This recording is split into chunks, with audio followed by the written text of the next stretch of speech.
Section 1. You will hear a conversation about a part-time job. Now we shall begin. You should answer the questions as you listen, because you will not hear the recording a second time. Listen carefully and answer questions 1 to 4. Good afternoon. May I come in? Yes, come in, please. Well, is this the job centre for students? Yes. How can I help you? I'm looking for a part-time job in the campus. Do you have anything available at the moment? Yes, of course. Before checking the job position, let's get some personal information from you first, okay? Yes. Well, what's your full name? My full name is Andy Khan. Can you spell your last name? It is K-A-H-N, Khan. Okay, Andy. Are you a registered student in our university? Yes. What's your major and faculty? I'm studying educational studies in the educational faculty. Good choice.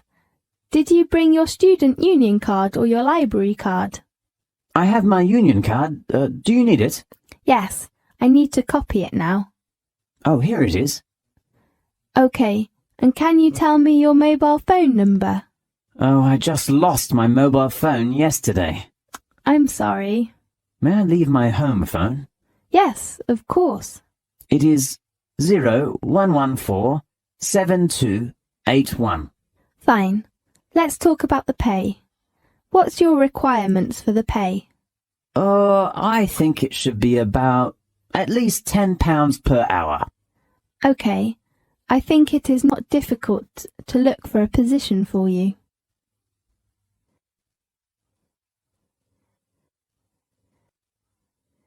Now look at questions 5 to 10.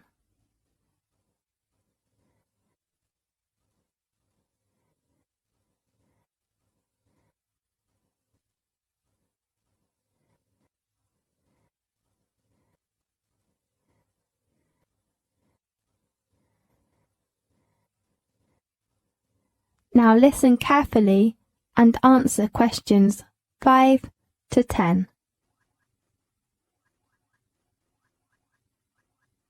Well, let me check the vacant positions on the list. Here, a position in the computer lab is available now. In the computer lab? Yes, What's the position? a cleaner. And what are the working hours? The computer lab opens at 8 o'clock and it needs to be cleaned before 7 o'clock. So you should be there at 6:30 in the morning. At 6:30 in the morning. Oh, I cannot get up so early. Sorry. Okay, let's check the afternoon time. There is a job working as a counsellor assistant in the student union on 3 afternoons per week. That's Monday, Wednesday and Friday. Oh, I have 3 afternoon seminars in those 3 afternoons. I'm so sorry. Well, there is a position as a cashier working from 2 o'clock to 5 o'clock on Thursday afternoons. What is the place? In the campus canteen. Is this okay? I'm afraid I have to attend yoga class at that time. Well, and there is a position as a teaching assistant at the International Language Centre. That sounds interesting. My major is education. Well, they need a language teaching assistant to supervise student attendance and send out handouts in 3 evenings a week on Monday, Thursday and Friday. Great. Well, could you arrange an interview for me? How about next Wednesday morning at 10 o'clock? Is that the 7th of May? Right. That's fine. 10 o'clock on the 7th of May. Thank you very much. You're welcome. Goodbye. Goodbye. This is the end of section 1. You now have half a minute to check your answers.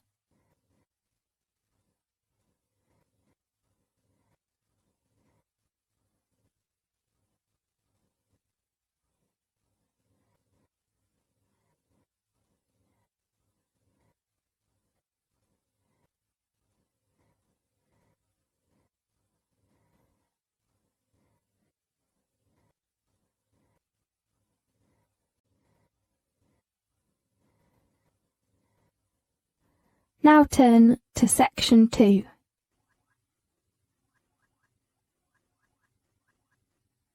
Section 2. You will hear a student inquiring for some information about opening a bank account. First, you have some time to look at questions 11 to 15.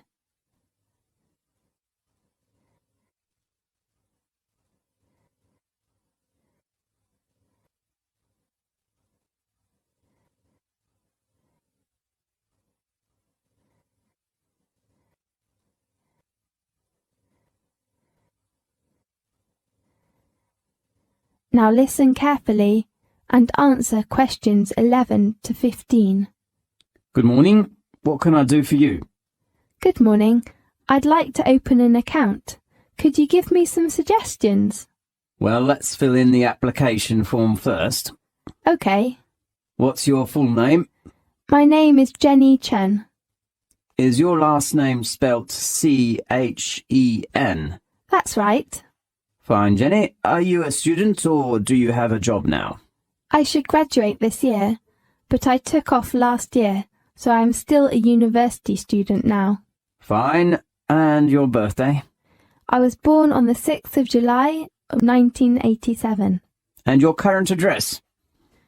I will move into a new house, so... Just tell me your new address. It's on 25 Woodside Avenue. Woodside. One word. Yes. Do you know the postcode? Let me think. It is A83D6. A83. Are you sure it's not A38? Oh yes, it is. A38D6. Right, okay. Do you have a mobile phone? Yes, my number is 090-377-5115. The last one is your email. My email is skylight1987@msn.com. Right.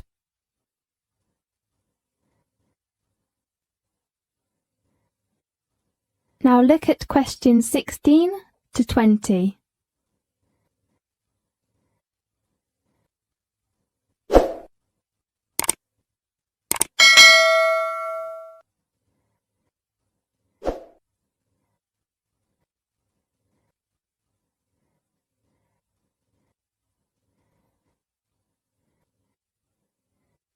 Now listen carefully and answer questions 16 to 20.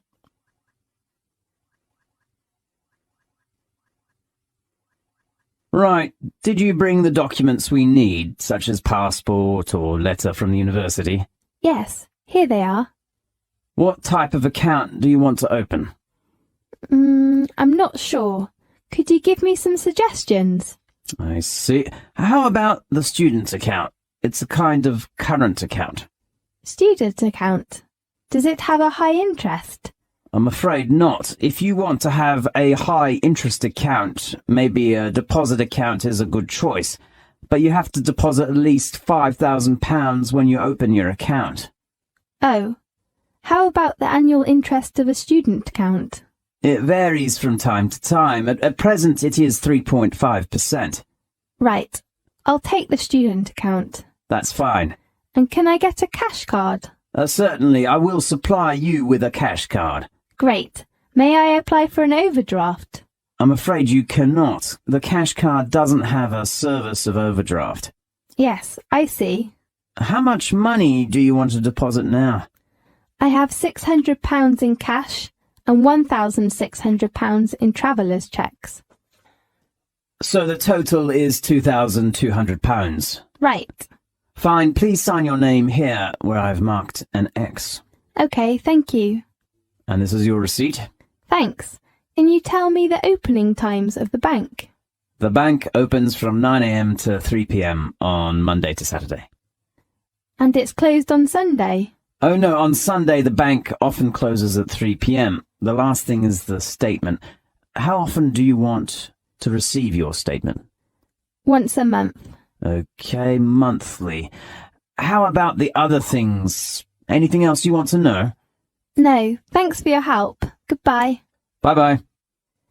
This is the end of section 2.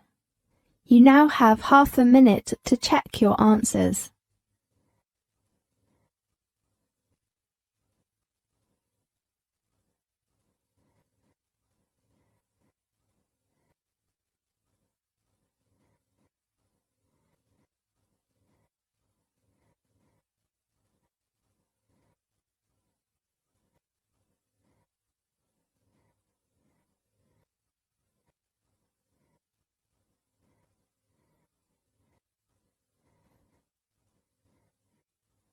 Now turn to section 3.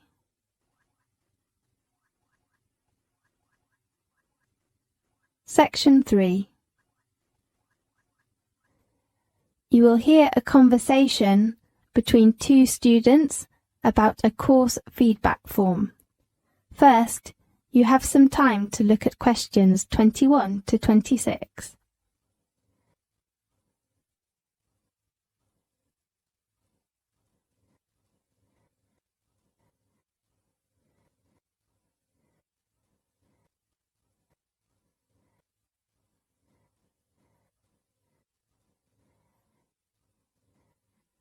Now listen to the tape and answer the questions 21 to 26. Hi, Anna. What are you doing? I'm filling in a feedback form. What form? The student feedback form for our course. Oh, I really forgot that. What's the date for handing that in? Tomorrow morning. Oh, no. Have you finished? I'm just beginning. Great. If you don't mind, we could do it together. Of course. Did you bring your form? Yes. OK, let's begin with the top first. It is a course name, Politics and Economics? No, it is our faculty name. Oh, sorry. According to the course data from the 20th of March to the 20th of June, I think the name of the course should be Global Economy. Are you sure that it is economy, not economics? Definitely. All right. The next item is the name of our subject advisor. Professor Robert Hanson. Right. I like him very much. Me too. He's very handsome. Yeah, just like me. Yeah, nice and humorous. Yes, let's see the first point on the evaluation form, handouts and equipment. What's your opinion? I think the handouts are very good. I mean, they are clear and sent out on time. Yes, I agree, but do you think the words of handouts, well, maybe too many words? What do you mean? I mean, I have to spend so much time reading them, just like reading a book. Right, let's put that down.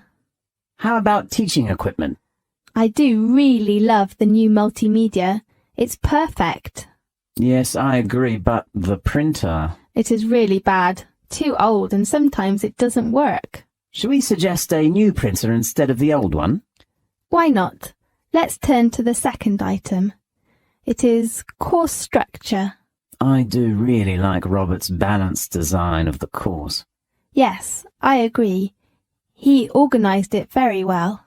Do you remember he sent out the course outline on the first class?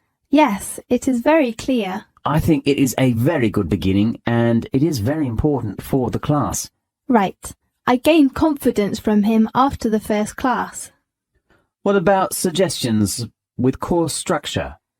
Maybe... What? Don't you think we have too much research work in the first module?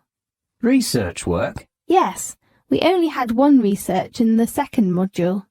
You are right. Let me put that down. Now look at questions 27 to 30.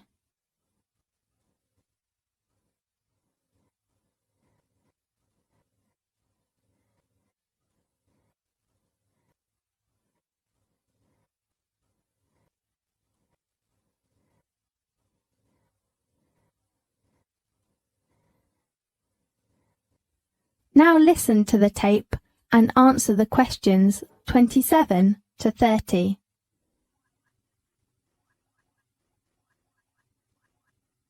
The next one is practical training. Well, I think it's a good chance for our future job, right? Yes, I agree. I learn more knowledge from that than from other lectures. Right. What about suggestions for improvement? I think the department should supply more different places for us instead of just one. Yes, let's go on the next one. Assessment. What's your opinion? Fine. I got my feedback really quickly of one of my presentations. Yes, me too. But I think the exam time should be adjusted. What type of exam? Open book. Yes, I agree with you. Only 30 minutes is not enough. Yes. Anything else? What did you think about the essay? Too many. Right, there are 3 essays in one module. Yes. On other comments, what should we write? Jack, what do you think about the teaching? Well, I like Robert's teaching method. It is very flexible. Yes, me too. And I think we should advise Robert to help us to improve our writing skills. Right, that's all. Yes, that's all. This is the end of section 3. You now have half a minute to check your answers.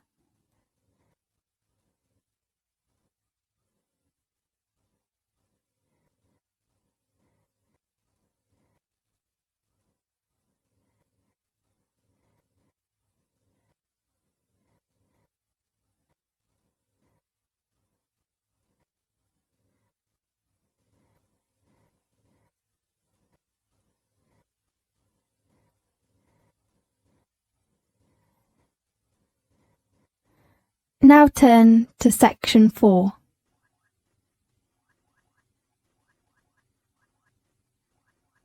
Section 4.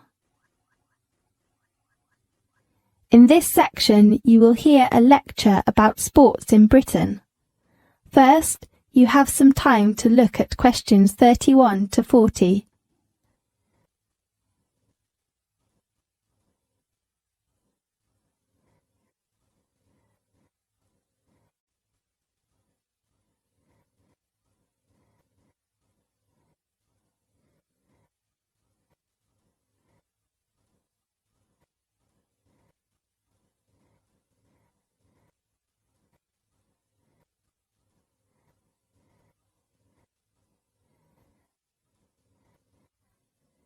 Now listen carefully and answer questions 31 to 40.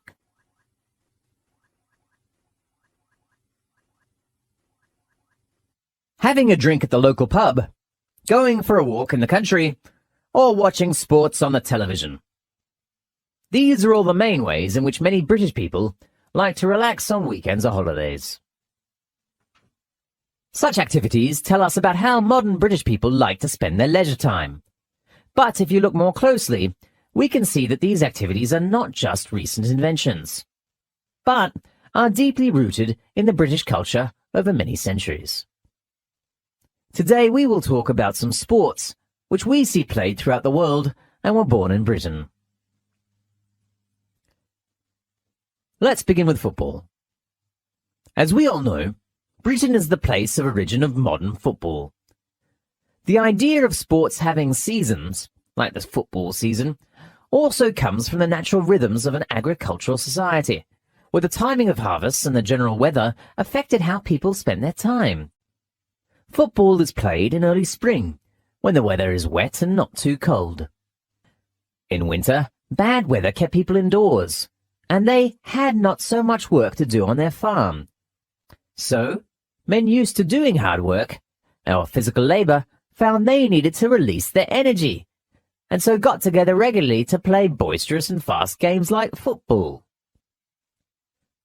Meanwhile, during the Renaissance, football had been regarded as a rough sport for the aristocratic young men, although all social classes used to join in on the local football match. Today, violence is still associated with football. Football hooligans, supporters of rival teams, sometimes clash before, during and after matches, and run riot through the city or town, breaking windows and beating each other up. Of course, the football violence gets a lot of attention. Nowadays, before some big matches when trouble is expected, police usually patrol the streets, pubs close to the football courts, and some shops, and even lock their doors and shutter their windows. The Football Association was set up in 1863. It is the league or association that the major teams compete in, for a trophy title known as the FA Cup. The Football Association puts out a series of measures to control violence, so as to ensure a successful match. A more gentle sport that is very popular in the world is tennis. Wimbledon, a town near London, is where the world's top players gather to compete. It has been one of the major sports events of the British calendar. As we all know, tennis was invented in Britain, but few people know tennis owes its origins to the church. According to the records, by the mid-15th century, people were making a game of bouncing a ball off the side of their local churches or cathedrals, first using the hand and later a racket. Football, archery, tennis, and other sports were frequently played in churchyards. In England, the sound of summer is said to be the sound of leather on the willow, the ball hitting a cricket bat. Cricket was one of the very first team sports in Britain to be played according to the same organised rules nationally. Before the Victorian era, and in modern Britain, people from all walks of life played cricket. But in the 19th century, cricket became a sport associated with the upper classes. It was a kind of snob game, played by boys who attended public schools. And then the sport became popular in the public school system, in the colonies of Australia, New Zealand, India, and Pakistan. British is full of idioms to the sport. Those who are not familiar with the game will be baffled by it, such as, "That's not cricket," means that's not fair, and "to play the game" means to be fair.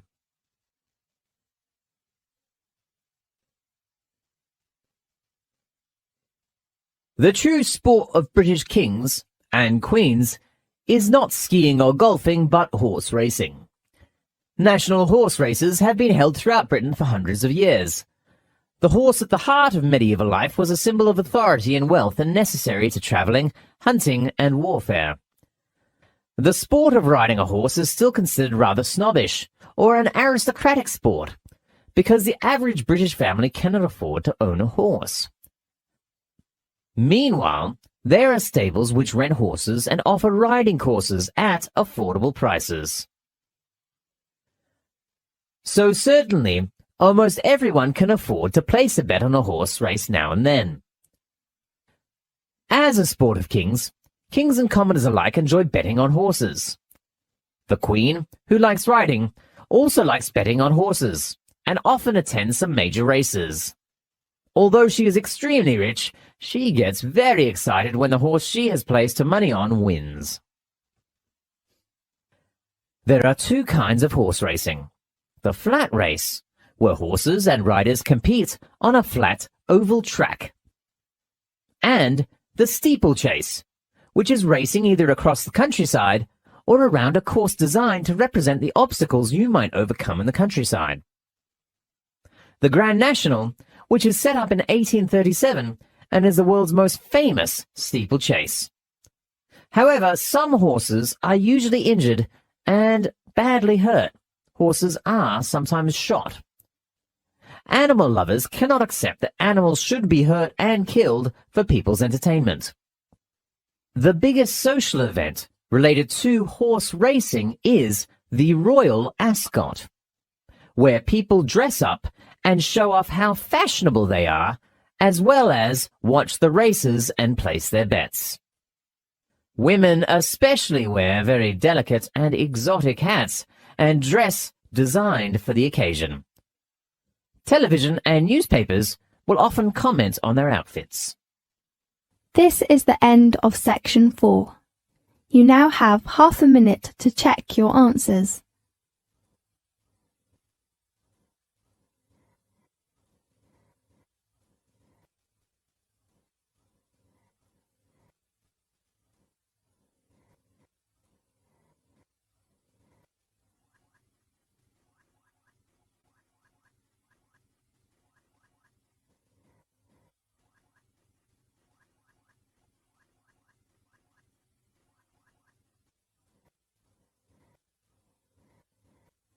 This is the end of the listening test. You now have 10 minutes to transfer your answers to the listening answer sheet.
Thanks for watching. Here are other 2 videos. You can watch them as well. And if you haven't yet subscribed my channel, please subscribe it and hit the bell icon for my upcoming videos, and share these all videos among your friends.